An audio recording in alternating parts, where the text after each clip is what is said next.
via the Island Vibez Virtual Celebrity Hotline, the one and only Hood Celebrity. How you doing today? Yo, I'm doing great, thank God. So, just I eat that little cut my curry chicken and my white rice, you know? So who cook it though? Me, what do you mean who cook it? Listen, Hey, Yanni, now please me. Look, you have to ask, today. you have to ask nowadays. You know, women nowadays always like to say they don't cook. So you have to ask if you can cook, you know. Oh no, I can cook. I know how to cook. I don't know if I cook everything, but I know if I cook for help myself. I don't know if you don't like it though. Right. So how was the video shoot? I know you had a shoot yesterday, and if there's anything from what I saw on the IG walk-off, I can't wait to see the results of the video shoot. Yeah, I did actually it was a photo shoot, but a lot of people think it was a video shoot. But I did a photo shoot yesterday for my new single coming out. It's called So Pretty, and it's saying what's your nationality. It's in for rip hard for Jamaica. Of course. Featuring Kash Doll. So that's my next single dropping. Nice. So let's go back to the beginning and start with the name Hood Celebrity. How did that come about? Hood Celebrity. So I used to work in a known clothing store. It was a very popular clothing store. I don't know. Have you ever been to the Bronx? I have. Okay. So you know Fordham Road, right? Mm-hmm. Yeah. So I used to work in a clothing store called Copper Fashion on Fordham Road. And it was a men's store, but everybody in the hood knows me. People would come for me to pick their outfits out, whatever events, occasion it was. So one day my manager was like, yo, you really a hood celebrity. And I'm looking at him like, huh? He's like, nah, you really a hood celebrity. Like everybody in the hood knows you. And I was like, oh, like shit, like that sounds dope. I put it on my Instagram and it took off with the music. Now, you also got your break as far musically from IG and doing stuff, videos on IG, doing breaks while working, right? Yeah. Like my brother was locked up. Like me and my brother was like, if you see him, you see me. If you see me, you see him. We grew up together. So when he got locked up, I got very like sad. I was in a sad place. And I just started writing. I used to bring my diary at work. And I used to just write down on how I feel, like just to get it out. And I started just putting it into melody and just started doing it on my free time. Like on my free time when I write, I would just turn it into melody and I just started making freestyles from there. So was it something that you wanted to do? That you were like, okay, this is the career I want to go to, or was it just a pastime that turned into a career? I've been doing music since I was a little girl. And I know a lot of artists be like, yeah, my man do music since I was a kid. But I really been doing music since I was a little girl. And I went to high school for violin and dance. I used to play the violin and I used to dance. So music is always with me. Like it's always been in me. I just never took it serious until that situation. Right. After I dropped my first freestyle, I didn't drop it with the intention of, oh, I'm gonna blow up and I want to be an artist. I was just doing it for fun. And I was just doing it because it was taking me out of that dark place. So when I did my first freestyle, my best friend at the time, she posted it and it went viral. And everybody was putting that pressure, like you need to be in the studio. Like people started booking me. I was like, what the fuck is going on? But I feel like I was more forced, like in a good way though. Like, yo, you got talent, like don't waste it. Like you should really take this serious. Do you still play the violin? No. I haven't played the violin since I would say high school. I want to get back into it though. Okay. It's something I know if I have it in front of me, I will catch on again like real quick because I used to do it. Right. Now, you came to the States when you were 12. Now, you also came to the Bronx, so that's probably a little different from me. I came in when I was 15 and I was in Clarksville, Tennessee. So a lot of weird stories. A big difference, right? Yeah, that's a big difference. A lot of stories, crazy stories like I have with people just knowing that you're from the Caribbean, to someone even saying, well, what are you? Because you can't be black because you're not from America. What's the craziest thing somebody's ever told you because they know that you're West Indian? Well, my boss, nobody never asked me this question too, but I'm going to be honest with you. My boss used to tell me, he used to be like, he's like, Tina, like these Black Americans, like, they ghetto, but you different because you Jamaican. You guys was raised with class. And I used to be like, what the fuck? Like, I'm Black too. But I guess like people always separate it. People always separate it. It's like, okay, Like, oh, you Jamaican? Oh yeah, nah, you different. You're not Yankee. The Yankees, they don't have no manners. They don't have no respect. But you Jamaican? Oh, that's why you said good morning. Like some shit like that. That's because you have some brought up. See, that's why. There you go. Because you're even seeing a lot of this come up again, and the reason I even asked this question because you're seeing this now that that Kamala Harris has been announced as the vice presidential candidate. You see a lot of people saying that, oh well, she's not black, she's not American, she's Indian and Jamaican. I'm like, no, that still makes her black. But people always try to separate. You know what I'm saying? They always try to separate. I could agree on the brought up and the home training is different. I could agree on that because I got American friends and they used to call my house back in the days like, hello, can I speak to Tina, please? And my mother be like, hello, good morning, good morning, good morning. And I'd be like, oh, that was my mother too. I'd be like, damn, that's my Yankee friend, ma. Take it easy, relax. They wasn't, not all of them was raised to say good morning. My mother was like that. Like if you call my house, whether it was morning, noon, night, evening, you had to say good evening, good night, good morning, good afternoon. You got to take off your shoes when you come in the house. Yeah. It's just certain things. I definitely said the home training is different, but at the end of the day, we all the same. Exactly. There's a lot of controversy out there right now concerning the single WAP, right? Now, for you as an artist who's pretty straightforward with the sexuality in her lyrics, in your own lyrics, whether it's on your own records or whether you're putting that hood celebrity swag on the City Girls P-Talk, how do you feel not just about the song lyrics, but also not about the song alone, but also people's reaction to it? I'll be honest with you. I feel like everyone had their own experience. And I feel like if that's your experience and that's what you want to talk about, like that's their experience and that's what they want to write about. Right. I don't think it should be but I can't tell another person how to write their music because when I go into being creative, some of my music, I talk on my experience. Like, them no want to see my win at all. Family whenever used to call me, I call no. I can't talk, my busy talk to no later. Like, certain things, like, people be like, damn, like, no me and everybody cousin. Never see them when me never have nothing. All my cousins was like, damn, like, hood, we good? that's my experience. Right. You get what I'm saying? Like, that's my experience. When I first started, I went through a lot of crazy things and people who think I owe them the world. And I started talking, since I couldn't express myself to certain people, I would express it when I go in the studio and I would express it in my music. I would express it when I lock myself in the room and turn the lights off. Right. So if they have their experience on how they get down and how they give it up, that's their experience. Like, I'm not here to really judge, to be honest with you. Right. Now, something that was really big was the Beenie and Bounty verses. And of course, as we're on the topic of controversy, the fact that they were left off the Billboard cover has been some controversy, especially around any Caribbean people. Like, why were they left off?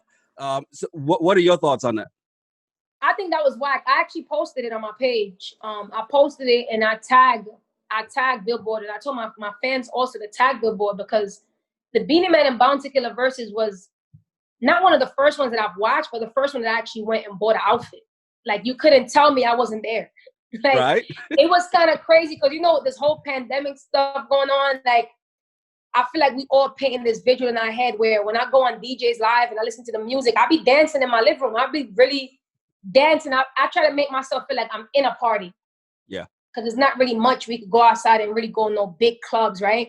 So I feel like that was whack. And for them not to give them that look, like, we talking about, these are two icons, two big legends. Yep. Two big legends, like Beenie Man and Bounty Killer is two big icons. And they was the first two to link up in a real life and do the versus battle. And everybody else started following that. Exactly. Which is okay. So they kind of set the trend for that, you know what I'm saying? And put it on a different level. So for them to act like they didn't see that, I think it was really whack. And I feel like people need to stop doing that. Like, dancehall music, like, we need to get awards too. Like, we need to be on the same thing and not on no different, okay, this is a different one for them. No, we need to do it the same way as everybody else. Like, put their names on those same lists. The same list that you have that you have Jay-Z, Little Baby, all these artists, like put their names there too, because what's the difference? They doing good music too. I don't think it should be just in that, you stick it in that genre. I don't think it makes sense. Music is music. If people like this shit and people's gonna vote the same way they will vote for this, let the people decide what to do. Exactly. I feel like they don't give that credit because they want to stick it in that old dance. So yeah, they just, you know. It's the summertime music. Yeah, I hate that. Yes. I hate that. I fight for that. Just for people to know, I fight for that behind closed doors a lot. Yes. Because I've been in situations where they try to stuck my music in this, and it's like, no. It's every fucking music. When Drake do it, you put him in the category. Exactly. When Tory Lanez do it, you put him in there. No one girl can satisfy me. Me need more for the lime green. It's the same shit. Yeah, exactly. What makes it different? The same thing. So I don't feel like you should just be like, oh, this is summer music. Oh yeah, this is more of it's a dancehall vibe. Like and you just throw it to the side. Like that shit is whack. Exactly. No, I'm right there with you on that one. How do you feel about the current state of dancehall, though? I mean, like you mentioned the fact that, you know, when Drake or Tory Lanez does it, it gets a bigger look. But how do you feel about, you know, the current state of dancehall and where we're headed, especially with trap dancehall? I feel like we're headed in a good place. I feel like the dancehall music for me, it's been big. So I can't be like, oh, it's gonna get bigger. No, it's been big. But I feel like people like Drake is helping a lot. People like Rihanna, I heard Rihanna got a whole album with that vibe. That's helping a lot. Drake really embraced the culture. As you can see, he embraced popcorn a lot, which is another artist that's spreading the culture. And I just feel like it's just for the world to know, because people respect it, but it's just for the world to respect it. Very true. And it's almost like it's more respected across the ocean than it is on this side. So, you know. Yeah, dancehall music is worldwide. I go to Israel and they singing word for word. I'm like, oh shit. Like I didn't have to perform none of my records in Israel. Right. You put it on and let them sing it. Correct. So that's all that is about. I just feel like people need to the media, because the people knows. I feel like that's where the politics comes in. Right. Like what Billboard did, that's where the politics come in. That's where we were sitting in a room and we had this conversation comes in. Like, yeah, but it wasn't, yeah, they're dancehall, so we're just going to keep them off of this. Like, one of those type of vibe. Like they didn't have 500,000 people watching. Like, it wasn't one of the best ones. Exactly. And big shout out to Swiss Beats, because I love what he did. He was like, I appreciate you guys for, you know, recognizing what we got going on, but this cover is nothing without Beenie Man and Bounty Killer. I respect that a lot, because some people will just take it and be like, oh, well, I'm on it. Exactly. And they wouldn't really care. But I respect him so much more. I feel you on that. Let's do a little Tropix wordplay. So I'm going to name one of your songs, and you tell me something about it, whether it's the meaning behind it, a story behind it, or if there's a hidden meaning behind it. Let's start with Walking Trophy. Walking Trophy, just for every woman to know they're beautiful. It was really a woman empowerment. Me just being in the mirror and just looking at myself. Like, I have a very, very, very high self-esteem. Like, my confidence is super high. And I feel like every woman should feel like that. Sometimes people will mistake being confident for being cocky. But it's just like, you really have to know, like, yo, like, I feel good. I look good. I feel great. So Walking Trophy was just not only for me, but for every woman to know and to feel that the vibe I was in when I was making the record, and just share that high vibration. Favorite line from that song? You're pretty on the ground, but you're pretty in a real life. That just sounds like something that you hear back home all the time. But she pretty, eh? Yeah. Facts. How about Inside? It's one of my favorite songs, by the way. Thank you so much. Inside was really, I wanted to be nasty, but I wanted to be classy. So it was me just in that, I can't pretend. I know there's a way. Yeah, I know there's a way. Yeah, we could start up the team. Let's go for a ride. Yeah, them other girls over there. You see them girls switching sides. That was me going through that whole element of, I see a lot of fake things around me, and I was pointing everything out, but I was doing it at the same time so classy. Instead of me saying, yeah, that bitch is a hater, I was really like watching everybody switch sides while I was coming up. And I don't want to lie, but why you trying to hide? But I know what's inside. Like, you can't hide your true self from me, because I really feel, I go off of vibe and energy. Yeah. And I feel like that's a gift. Like, I know what's inside of you. And a lot of people think I was really just talking about just sex. But it was sex, but still, like, I know how you feel. Right. Like, I was trying to go deeper. But I know once they hear it, it's like, okay, boom, she's talking about sex. What about Boom Pon It? Boom Pon It was definitely, I feel like I went straight out with that one. Like, Boom Pon It, like, wine pon it and broke it up. I'm going to say that this is probably my least favorite song right now. I think you'll probably know which one I'm going to bring up. But Broke Boy. Let me ask you a question. Why? Well, I'm just saying, you know, any you're song. Not broke. You're not broke. You have a great job. You seem like you have a lot going for yourself.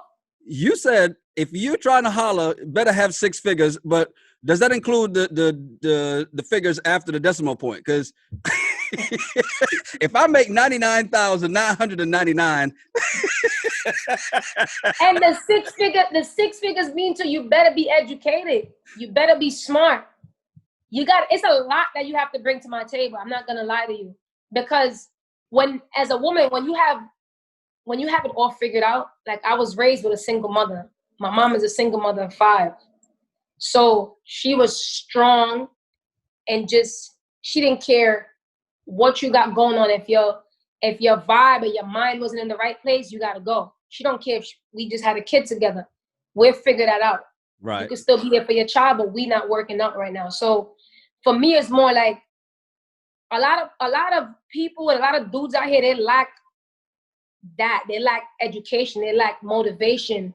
They just want to chill. They want to be in the corners. I know a lot of those dudes right now, as we speaking, they go on the corner every morning, 10 o'clock, faithfully. They're on the block with their friends. They don't got shit going on. They don't want to have shit going on, right? Or they just making some quick money, and their life is just, today I made 5,000 because I did some crazy shit and I don't work. And then I don't know if I'm going to ever make this 5,000 probably for another year or so. Like, for me, that's a broke boy, and that's a broke mentality. Niggas that don't take care of their kids, definitely a broke boy. I don't care how much money you got. If you don't take care of your kids, you a broke boy. Yep. You have a broke spirit. You have a broke heart. You got a broke mentality. The new single with Kash Doll, when can we expect it? So Pretty. So that's what I did. My photo shoot was for that. So Pretty drops in 2 weeks. We was been supposed to drop that record actually, but you know, the whole pandemic situation. So we kind of like held back on it a little bit, but the video is crazy. We've been shot the video too. Before I get out of here, what's the one thing you've picked up during this pandemic? Well, I've been doing it since I was in Jamaica, but bike riding.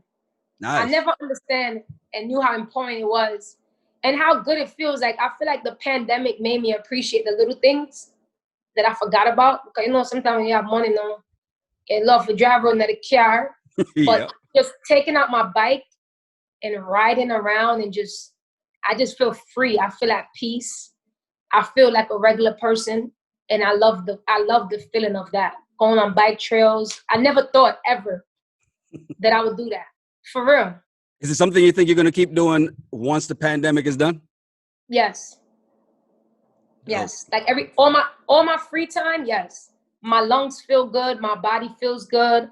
I feel healthy. And like I said, I feel at peace.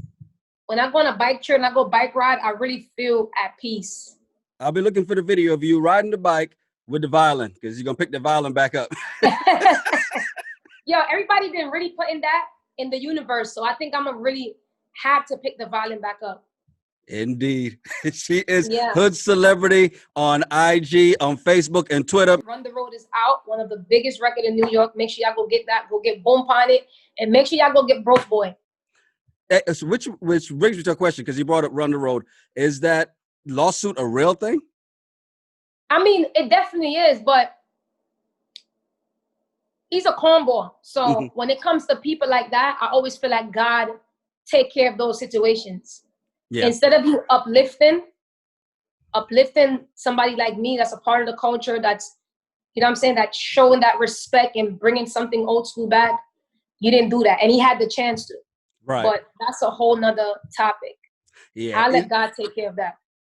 You know, he saw what happened with Florigan and decided he wanted to jump in on that, and that's, which is crazy because your song was more of a tribute, while Miley Cyrus was more of a ripoff. So it's a big difference. I mean, you did a tribute to all the songs on the rhythm. Everyone loved the record.